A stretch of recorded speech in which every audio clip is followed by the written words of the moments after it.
بسم سلاسي بسم آب وولد ومنفس قدوس أهادو أملاك آمين. سلام እግዚአብሔር አምላክ ምስኩላትኩም ይኹን ዝድራ እግዚአብሔር አምላክ ከመይ ውዒልኩም ኣነ እግዚአብሔር ይመስገን ክብሪ ይስፋሕ መድሃኒ ዓለም ኣቦይ ከምቲ ኣነ ጽቡቕ ዝውዓልኩ ድማ ጽቡቕ ውዒልኩም ክትኮኑ ናይ ኩሉ ግዜ ተስፋይን ትምኒተይን እዩ ኣሜን። ስንክሳር ዘወርሃ ጥሪ ዕለት 3 ስንክሳር ድሰምዕ ዘንብብ ፍቕሪ ጎይታ ኣብ ልቡ ይዕንብብ ሓለዋን ጸሎትን ናይ ቅዱሳን ድማ ይረክብ ذكر صادق العالم يلو ذكرنا صادق نعلم يزنبر كاب كل خفوق زبلا كدحنو نقدسان تمحصنو امين. بسم اب وولد ومنفس قدوس هادو املاك امين. مورانا دي لسان كنني ጥሪ 3 ካብ ከውሒ ጸበል እንዳፍለቁ ንዱያን ዝፈወሱ ዝነበሩ ቅዱስ አቡና አቡነ ሊዋኖስ ዕረፍቶም እዩ። ከምኡውን በዚ ዕለት ቁጽሮም 1444 ሽሕ ዝኾኑ ናይ ቤተልሔም ህፃናት ብሰማዕትነት ዓረፉ። ፍልይ ብዝበለ መንገዲ እንዳተጋደሉ ዝነበሩ ኣባ ኣሞን እውን በዓለም እዩ። በረኸቶም ይሕደረና። ሰማዕታት ዝኾኑ 144 ሽሕ ናይ ቤተልሔም ህፃናት ካብ ኣጀማምርኡ ክንርእዮ እንከለና ሰብኣ ሰገል ናይ ጎይታናን ኣምላኽናን መድሓኒናን ኢየሱስ ክርስቶስ ምውላድ ተረዲኦም ወርቂ ዕጣን ከርቤን ኣቕሪቦም ሰጊደምሉ ክምለሱ ብዝመርሖም ዝነበረ ኮኸብ መልኣኽ ናብ ኢየሩሳሌም ምስ በጽሑ ናብ ከተማ ኣትዮም ስለ ዝተወልደ ናይ ኣይሁድ ንጉስ ሓተቱ። ናይዞም ሰባት ጠቕላላ ቁጽሮም ድማ 30,000 እዩ። ነገስታት ድማ 3 እዮም። ንነፍሲ ወከፍ ሓደ ንጉስ ሓደ 10,000 ሰራዊት ስለ ዝነበሮም ንንጉስ ሄሮዶስ ክንድዚ ዝኣኽሉ ሰባት ንዝተወልደ ናይ ኣይሁድ ንጉስ ንምርኣይ ምምጻኦም ብጣዕሚ ኣሰንበዶ። ምእንቲ ኢየሩሳሌም ድማ ምስ ሄሮዶስ ተሃወኸት። ሄሮዶስ ድማ ንሓለቓታት ካህናትን ናይ ህዝቢ ጸሓፍትን ጸዊዑ ክርስቶስ ኣበይ እዩ ዝውለድ በሎም። ንሶም ድማ ብነቢ ናይ ኤፍራታ እጽ ቤተልሔም ንስኺ ካብ ናይ ይሁዳ ነገስታት ኣይትንእስን ንወገናተይ እስራኤል ዝሕሉ ንጉስ ካባኺ ክውለድ እዩ እሞ ተባሂሉ ስለ ዝተነግረ ኣብ ቤተልሔም ክውለድ እዩ በልዎ። ድሕሪኡ ሄሮዶስ ንሰብኣ ሰገል ጸዊዑ እቲ ኮኸብ ዝተረኣየሉ ዘመን ካብኦም ተረድአ። ከይድኩም ናይቲ ህፃን ነገር መርሚርኩም እንተረኺብኩምዎ ኣነ ድማ መጽየ ምእንቲ ክሰግደሉ በዚ ጌርኩም ተመሊስኩም ምጽኡ በሎም። ንሶም ድማ ዝነገሮም ሰሚዖም ካብኡ ተፈላለዩ። እንሆ እቲ ብወገን ምብራቕ ዝረኣይዎን ዝመርሖምን ዝነበረን ኮኸብ ደጊሙ ናብ ቤተልሔም ክሳብ ዘብጽሖም ይመርሖም ነበረ። እቲ ህፃን ናብ ዘለዎ በዓቲ ምስ በጽሑ ድማ እቲ ኮኸብ ጠጠው በለ ቆመ። ነቲ ኮኸብ ምስ ረኣይዎ ድማ ብጣዕሚ ደስ በሎም። ነቲ ህፃን ድማ ድንግል ኣዲኡ ኣብ ሕቑፍኣ ሓቒፋቶ ንሶም ምስ ዝሓዝዎ ስእሊ ሓደን ትኽክል ኮይኑ ኣብ ዝረኸብዎ ብጣዕሚ ያደነቑ። ፈጺሞም ተደሲቶም ድማ ሰላም ኢሎም ወዲቖም ሰገድሉ። ሳጽኖም ከፊቶም ድማ ወርቂ ዕጣን ከርቤ ኣብ መሃ ኣቕረብሉ።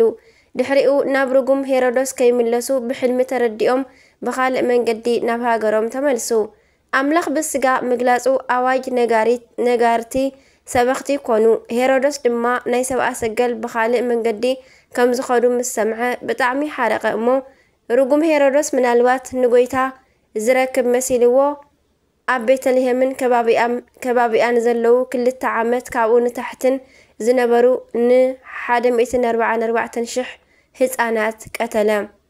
ሄሮዶስ ብመጀመርታ ምኽንያት ፈጢሩ እዩ ንኣዴታቶም ደቀን ሒዘን ክመጻ ዝገበረን።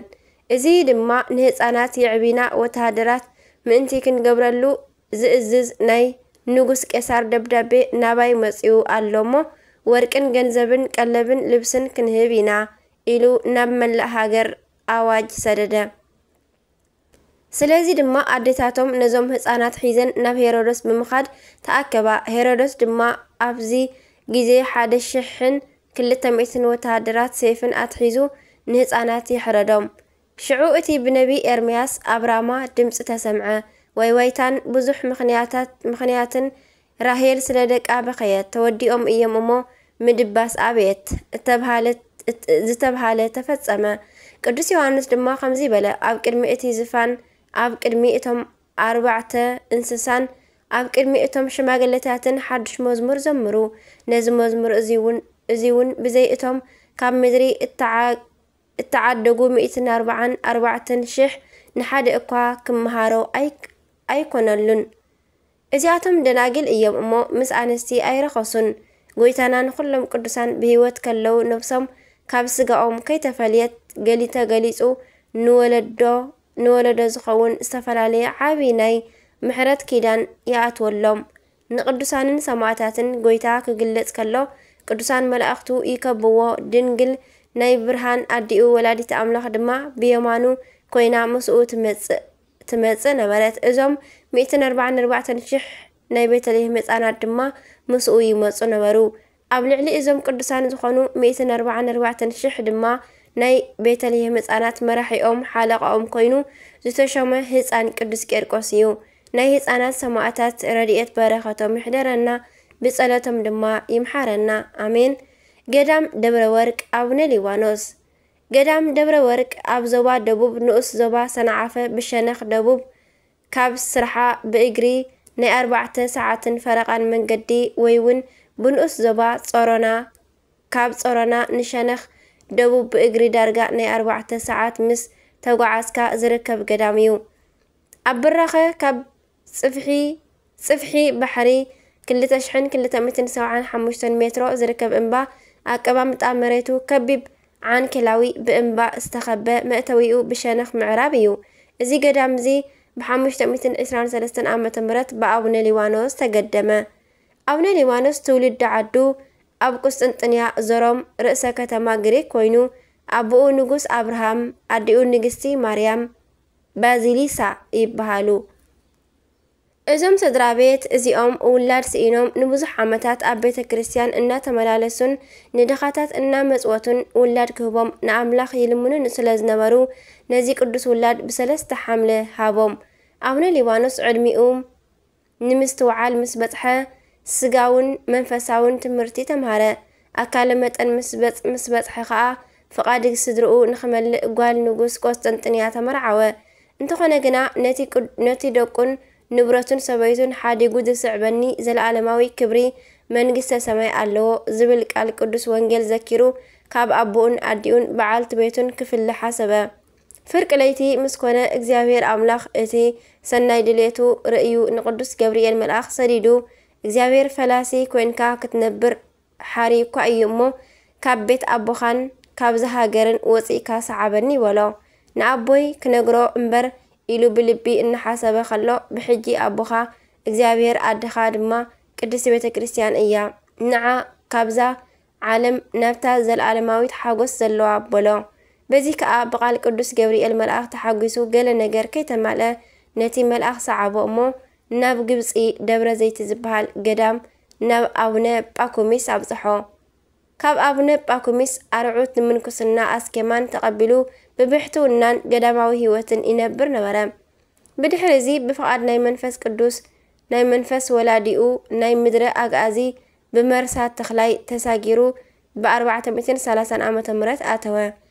ኣብ በዓቲ ብጽኑዕ ብሕትውና ኣብ መታሕት ኣስገደ በቕላ 7 ዓመት ገበረ። ኣብዚ ብብሕትውና ዝነበረ ዓመታት ንመጽሓፍ ወንጌል ማቴዎስ ካብ ቋንቋ ጽርኢ ናብ ቋንቋ ግዕዝ ስለ ዝተርጎመ ካብ ናይ ጥንቲ ቃላት ዓረብ መታ ወይ ከዓኒ መጣዕ ዝብል ቅጽል ስም ሃብዎ። አቡነ ሊባኖስ ብሃዋርያዊ ተልእኾን ብብሕትውናን እናተዛወረ ብመስቀሉ ዝባረኾን ብእግሩ ዝረገጾን ኣብ ብዙሕ ቦታታት ምድረ ኣግኣዚት ድውያን ዝፍውስ ማየ ጸሎታት ኣለዎ። አቡነ ሊባኖስ ኣብታ ን70 ዓመት ብተባሕትዎ ዝተቐመጠላ ጉሕ ወይ ከዓ ጫዓ ጉንሒ ጫዓ ድሓር እንዳባ መጣዕ ዝተባሃለት በዓቲ ከም ዘሎ ኣባ ኤልያስ ምስ ፈለጠ ሰብ ልኢኹ ናብ ኣኽሱም ወሰዶ። ነቲ ቅድስናኡ ሓደ እኳ ከይፈለጠ ኣብ መንጽር ቤተ ክርስቲያን ኣብ ዝነበረ ዓብይ ዱር ብሕቡእ ብዙሕ ተኣምራት እናገበረ ይነብር ነበረ። ኣብ ኣኽሱም ኣብ ዝነበረሉ ዓመታት እቶም ሓለፍቲ ቤተ ክህነት ብላዕ ጉቦ ክቕበሉ ምስ ረኣየ ጎይታናን ኣምላኽናን ኢየሱስ ክርስቶስ ዘነሳእኮሙ በጸጋ ሃቡ በጸጋ ነቲ ብነፃ استقبلكمو بنصحابو እናበለ ስለምንታይ ነዚ ትገብሩ ኢሉ አትሪሩ ተቃወሞም እሞ በዚ ምክንያት እዚ ከዓ ተሰጎጉ ካብ አክሱም ወፂኡ ደረቃ ኣብ ዝተባሃለ በረኻ በዓቲ ዓፂውን 3 ዓመትን 6 ወርሕን ተቐመጠ አክሱማውያን ግና በቲ ኣብ ልዕሊ አቡነ ሊባኖስ ዝገበርዎ ግፍዒ ን3 ዓመት ዝኸውን ዝናብ ተኸልኪሎም ምስ ተሸገሩ ንኣባ መድኃኒነ እግዚእ ዝተባሃለ መነኮስ ከዓርቆም ለመንዎ ኣባ መድኃኒነ እግዚእ ነቲ አቡነ ሊባኖስ ዘለዎ ቦታ ክገልጸሉ ብዝኣተወ ሱባኤ ኣባዓቱ ክጽሊ ምስ ረኸቦ ኦ ኣቦና ከም ኣምላኽካ መሓርኹን ዝናብ ክዘንም ድማ ጸሊ በሎ አቡነ ሊባኖስ ከዓ ነቲ ግብሪ ሓጢያት ገዲፎም ከም ተሃዋርያት ዝሰርሕዎ ብትእዛዝ እግዚአብሔር ክኸዱ ከም ዘለዎም ብምንጋር ጸልዩ ከም ዝዘንም ገበረ ብኸምዚ ዝበለ ብሕትውናን ብጸሎትን ተኣምራትን ትምህርቲን ጸኒሑ ናብ ገዳም ቡር ጉናጉና መጺኡ ተቐመጠ ኣብ ሓምሻይ ክፍለ ዘመን ምስ ዝነበረ ሃፀይ ገብረ መስቀል ኮይኑ ኣባ መድሃኒ እናተራድኦ ናይ ቤተ መስቀል ጉናጉና ቤተ ክርስቲያን ኣህኒጹን መነኮሳት ኣፍርዩን ብድሕሪኡ ንክብሕቱ ናብ ሃም ማየ ክብሮም ዝበሃል ከደ ኣብ ብዙሕ ቦታታት ማይ ስለ ዘይፈልፈለ ዕብየት ተኣምራቱን መግለፂ ክብሩን ነቲ ቦታ ማይ ክብሮም ተባሂሉ ይጽዋዕ ኣብዚ ቦታ እዚ ንነዊሕ ዓመት ተቐሚጡ ኣብያተ ክርስቲያናት እናሐነጸ ወንጌል እናሰበኸ ብስርዓተ ጳኩሚስ ናይ ገዳማትን ምንኩስናን እብነ መሰረት ኣንበረ ኣብ ዘመኑ ኣብ ውሽጢ ገዳም ደብረ ወርቅ ከባቢኣ ዝንዝርከባ ጥንታውያን ገዳማትን ኣስታት 20,000 መነኮሳት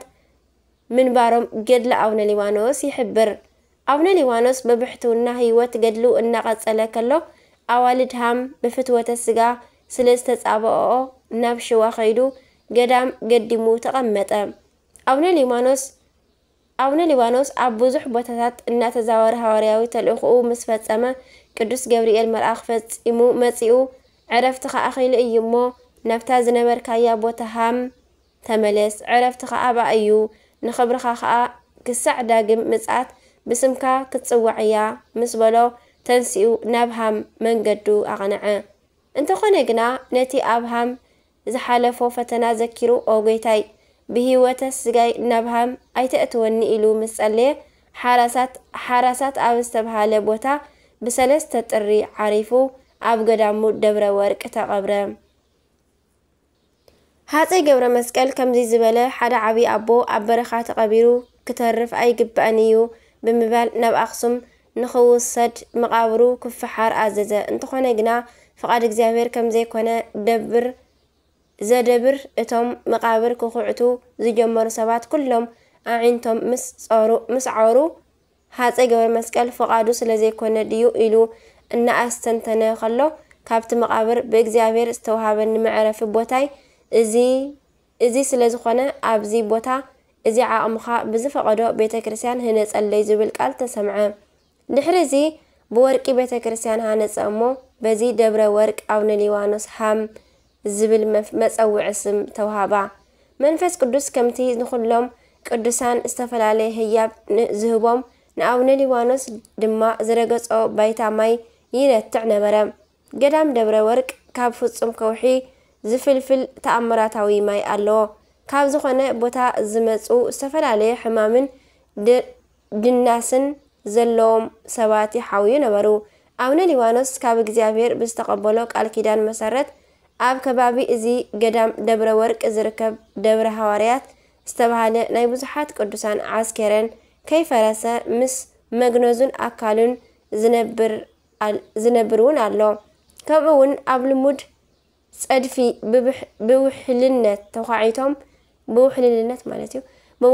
ተዃዒቶም ዝተሰርሑ ኣስታት 1500 ዓመት ከይመልኡ ክሳዕ ሎሚ ኣብ ጥቕሚ ይውዕሉ ምህላዎም ኣዝዩ ዘደንቕ እዩ ብተወሳኺ ድማ ናይዚ ገዳም እዚ ጥንታውነት ዝሕብር ታሪኻዊ